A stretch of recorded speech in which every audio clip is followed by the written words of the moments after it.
kaibigan. Ito po, magandang umaga po sa inyo.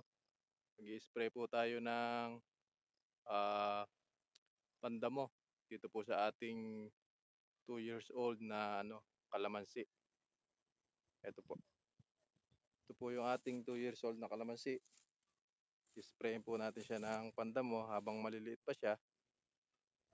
Ginrass cutter po muna namin ito, and then nung tumubo na po siya ng medyo maliit pa, i-spray na po natin kaagad ng pandamo para hindi na po siya kumapal. Kaya po namin ginagrass cutter pagka sobrang ng kapal at halimbawa po, nagsunod-sunod yung ulan, ah, hindi po namin ma-spray ng pandamo, ginagrass cutter po namin. So ito, maliliit pa lang naman po, kaya sprayin po natin ng pandamo.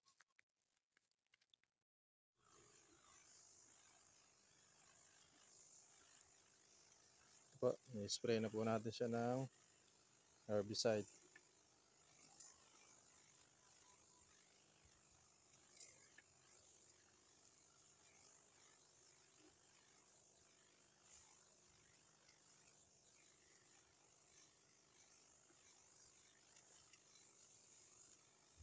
Ingatan lang po natin na ma-spray yung kalamansi hangga't maaari po.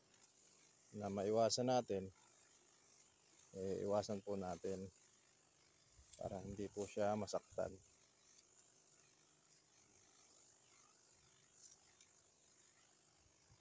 Hangga't maliliit po yung ating damo, spray na po natin ng herbicide para po hindi na po siya makalaki. Pag po kasi ito ay nakalaos, mas mahirap pong patayin. Dalawa po kami nag-i-spray, katulong ko po si tatay pag-i-spray. Mas maganda po sa pagtatrabaho, yung tayo po ay may katulong para hindi po masyadong mahirap at mabilis ang ating trabaho pagka marami po.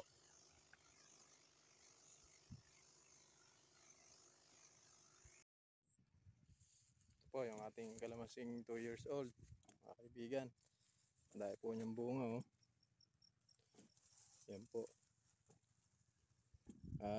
Yan pong bunga na yan ay pang August, September po. Yung pong bunga ng ating 2 years old.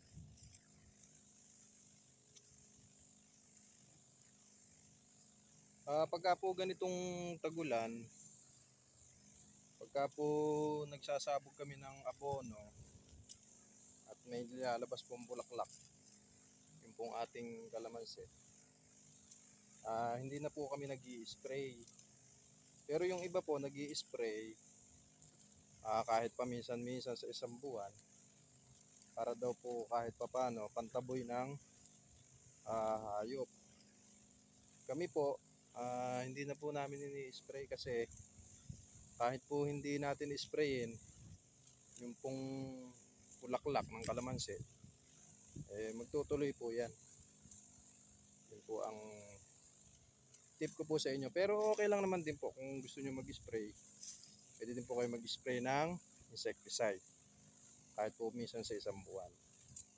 Yun lang po ang tips ko po sa inyo. Sana po ay panoorin nyo ang aking vlog. Yun po. Salamat po mga kaibigan sa inyong panonood. Hanggang dito na lang po ang ating vlog.